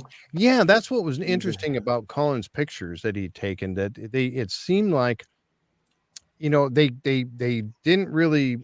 I mean, yes, he was over there on the weekend when most of the guys were off the island and not a lot of work was being done. But the fact that it didn't seem like they were really in a big hurry and I think it takes a week to put one of those cans down, but the fact that they were really, not, you would think that he would have pictures of them, one here, one here, one here, one here, every time he went out, because he went out like every weekend and took pictures. Yeah. So I mean, I don't know. We had a beautiful summer. I mean, there was no weather delays that would happen or anything like that. There was no big storms or anything. No. Yep. So I don't understand if they should have put more down, but like Rick said before, only takes one. Yeah, it only takes one. Absolutely. Yeah. Deidre said, I think Steve said that if you measure from where they think shaft 6 is and where C1 is, it would land at 17 feet away. That's exactly what he said yesterday. And it'd be well in that 10-foot can if they put that in right over C1. Wow. Don't know. I think they got to do it. That would make sense. And C1's, Well, that would be a bummer though. They have to pull C1 back out of it. How would you actually get it out of there without ruining those cans? They probably don't care about those cans if they're ruined. Yeah, I don't know. Who do they belong to? They belong to Irving, or did they buy them? They probably bought that one. They probably they're not all them, still in the ground. They pulled all of them up except C1, and I think C1's the only one that's still in the ground. They had to do that. I mean, come on. Tom Burns pull that out. They put one. I guarantee they're putting a can right in that C1 area. I mean, they're going to right over top and pull the old cans out. Yeah, exactly. They had to have. That's the only way to do it. Especially with this collaboration, collaborative, where they're using existing markers such as shaft 6, and if that's really shaft 6, and I do believe it, it very well might be with the wall going straight down, and so if it is, the C1 is looking better and better and better for a can. So why wouldn't you? Oh yeah, they have to. They really do. Yep. What do you guys think? What does the chat think? Do they gotta go down right over top of C1, encompass C1, and pop it in there? What do you guys think? If our viewers could, where would they put a can? I'm curious to know where our viewers would put a can. That is a good question. What do you guys think? I thought they were going to honeycomb it like they said they were going to do. Well, that was kind of the big dig idea. Yeah. But I think they narrowed it down so much that they don't actually have to do that. I just get a feeling. Right. Yep. I get a feeling they only needed 1 or 2 cans this year. It's my thought. And then they ran out of season, and then next year is the time for the big dig. Then would they? They would need to. I think still, if they hit the chamber, but they weren't able to. I mean, they were all pretty happy. We saw the pictures of them after the season, and they all looked pretty happy. They found something, I think. Yeah, absolutely. They were happy. But of course, we won't know until the season finale what they hit. Probably, But I'm happy to see them. That now that I think they're pushing. I think we had these they were kind of filler shows to a degree leading up here to Christmas and the first of the year. But I think after the first of the year, we're going to see some more substance. I really do. I think we're going to start seeing a lot more substance in the shows. And the cans. I want to see those cans showing up, but they didn't get out there until September, I think, wasn't it? Yeah, it was later. I think Colin said they were like September before they. Yep. Wow, we have a lot of people replying where they should put cans, Jeff. I mean, can we put some of those up? A lot of people, at least on what I'm seeing on the Facebook side. Let's see, round D and E1. That's what Kate says. Wow. Yeah, D and E1. That would be here. I think this is the 1 line right here. Yeah, it is because there's a 2 line. So Kate says D and E1. One can hope. Oh. Let's see, D0, which would be way over here. Wow. I guess. Okay. That's really far away. That's Jim said that. Let's see. The logistics of recovering anything from a flooded chamber is worthy of Indiana Jones. Indeed. C1 gives them access to the whole chamber in the ground. I'd add a can somewhere different. That's true. That's true. They could send a diver down into C1 again. But the diver would have to be able to go all the way down, I think. Yeah, for sure. Yeah. So where would you go, John? Where would you put one? C1. Right over top. You would encompass C1. Charles 1. Yep. Right there. All right. Is that what you think too, Dale? I would do the same thing. Put it right over top, pull the old can out, and go right down. Yep. That makes the most sense. Yeah. They're finding a bunch of stuff there. You're going to find more if you widen it out. Yeah. So C1 clusters yielding a lot of artifacts right there. You know, I think that's why they're doing all those little drill spots, because they want to see if there's anything else around it. But C1 seems like the most logical place to put this. Right. Tom, wherever Charles says, what Charles would know. I mean, of all people, you know, Charles would be the one I would trust the most to tell me where to put a can down. And his instinct was C1, and it's yielded the most. That whole cluster has yielded quite a few artifacts. Well, that's where they found the gold shiny thing. That's where the gold shiny thing. Yes. So if they put a big can around that and take those other cans out, they're going to get whatever's in there. If that's gold in there, they're going to get it. They're going to get it. This is Indy's Antics talking about the decoy again, and you could be right. You could be right. It's an African gray parrot. I didn't even notice that until just now. He's actually saying what kind of bird that is. Why would they go to the trouble of hiding it and then advertise it with a 90-foot stone? Whoever wanted any searchers to dig there would trigger the flood tunnels. Yep. I mean, it could be a decoy. And if you go along that, this was the other thing that I wanted to mention. You know, they talk about that, this here, this particular picture right here of those two boxes and drilling down into those two boxes, and then the collapse of the flood tunnel. Didn't I have that picture here too? Oh, I blew by it. Sorry about that. Talking about the collapse of the flood tunnel. Now, this is one moving theory, but if you remember, Marty was talking about the offshoot tunnel. That offshoot tunnel, or I've got a picture of that. Let me, both can't be right. If the money pit, if everything was in those two boxes were in the money pit, and that's where the treasure was, and that collapsed, and all the debris is at the bottom, like this picture shows, then that doesn't go along with Marty's talking about that offshoot tunnel, right? Well, you're assuming they're mutually exclusive. What could they both be true? I mean, you're saying that there's only one place for treasure. If we're saying there's one place for treasure, then your theory holds water. No pun intended. But if there is an offshoot as well, and we're saying there are multiple places that, the money pit held multiple treasures, then the offshoot could also be the bigger prize. I think there are several things in the money pit area. I don't think it's just one thing. Yeah, you're right. In my opinion. Think about how big a 10-foot can caisson will be if they put it over C1. You're going to find whatever's in C1. Yep, for sure. Oh yeah, they're going to find whatever that gold thing was. Oh yeah, for sure. If they go deep enough, they will. Right. Yep. And I know the one person that had commented earlier too was talking about the fact that if they put a caisson down, let's say they came let's say they hit C1, the money pit exactly. Yeah. And they put a caisson right down through here. Pretty soon, bloop, they went right on by this offshoot right here. And now they got metal between them and this offshoot, and they'd never be able to find it. Wouldn't that be tough? I think they got it. I think, like I said before, I think they got it mapped enough. They know exactly what's there. Yeah. They've done enough boreholes. I think they got a pretty accurate map of what's around. For sure.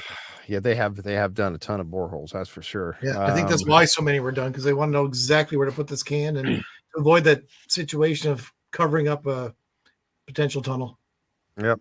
Richard Corbett asked, and hi, Richard. Thanks for coming by. It's the first I saw your name tonight. How far did the Toonie travel? I think it was about 10 6 feet. feet. I think they said about 10, huh? 6. It Was was it 6 6 feet, I feet? believe. Yeah. Yeah, somewhere around there. But yeah, it definitely moved. So that was significant in the fact, and that's why he did it. He put it down there to see if it would come up, that they would find it later on, and they sure did. Yeah, Royal Pain says Swiss cheese. Yep. Definitely, they poked enough holes in there. It's Swiss cheese now. So basically, that's what I had for tonight, and I thought that was. Oh, one thing that Marty had said too that I thought was kind of funny, or not funny, interesting. If you go back and you think about at the end of the seasons, how the last couple seasons they've laid all the stuff out on the money on the table there in the war room, right? Yes. And the one, they laid it out with an actual timeline. They laid all these pieces out on there as a timeline. And then last year, they just had all these pieces laying out there. You think about everything that they found, from the lead cross to the tools to the little cannonballs, all the stuff that they found Spanish on the Meritavi. island. Huh? Yep. The Spanish Meritavi, the Spanish Yep. coin. Yep. The Mervd. I probably didn't pronounce that correctly, but all the things that they have found. Marty said this. He said, if you searched the other islands in the Mahone Bay area, would you find any of them that would have all of these things that we found on them? Nope. And the answer they came up with was no. Nope. Right.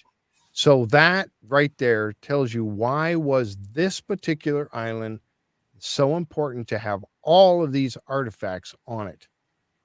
That, I thought that was a great statement. I mean, he he must have thought about that, but I mean, if you think about it, all the things that they have found, would they be on any other island? And how many? And Dale, there's There's hundreds of islands down there. Hundreds of islands. Yeah. I don't think you would. No.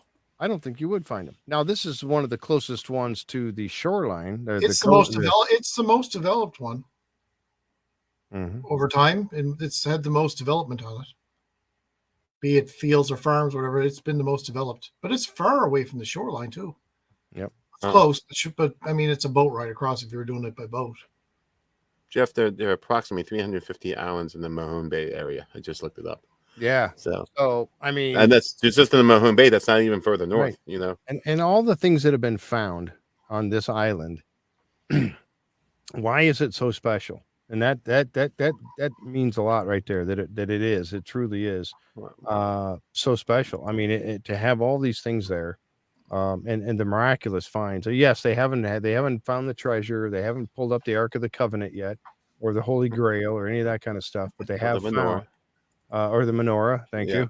But they have found quite a bit of stuff. So before we go, I wanted to also say, again, congratulations to Barbara Duncan, who won. And I'm going to show the picture of the one.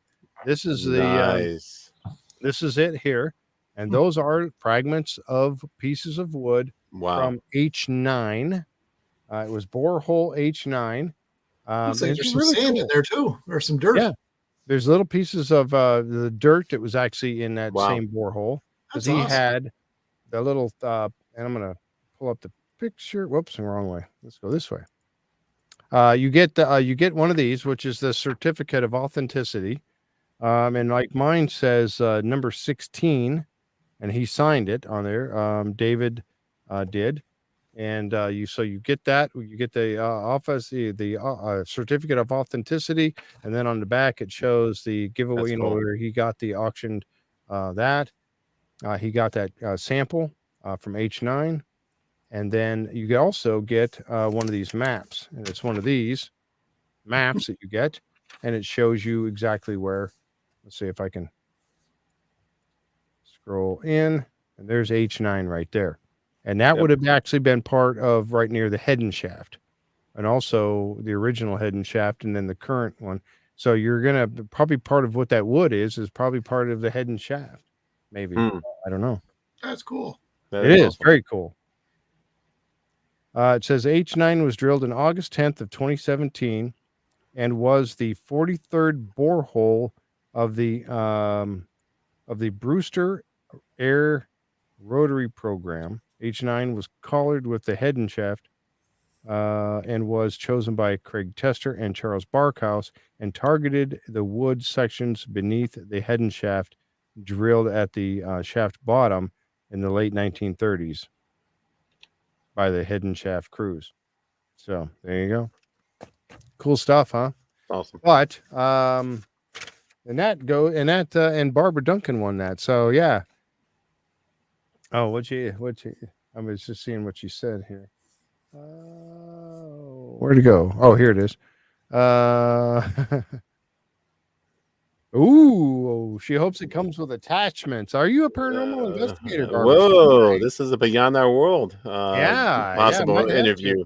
And maybe mine does too. I'll have to watch and see. Wow. This thing just arrived today.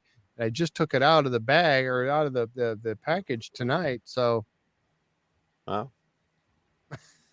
I'll have to be watching for that and listening for that. Interesting. But yeah, awesome. That was so cool. And again, thank you so much, David, for that.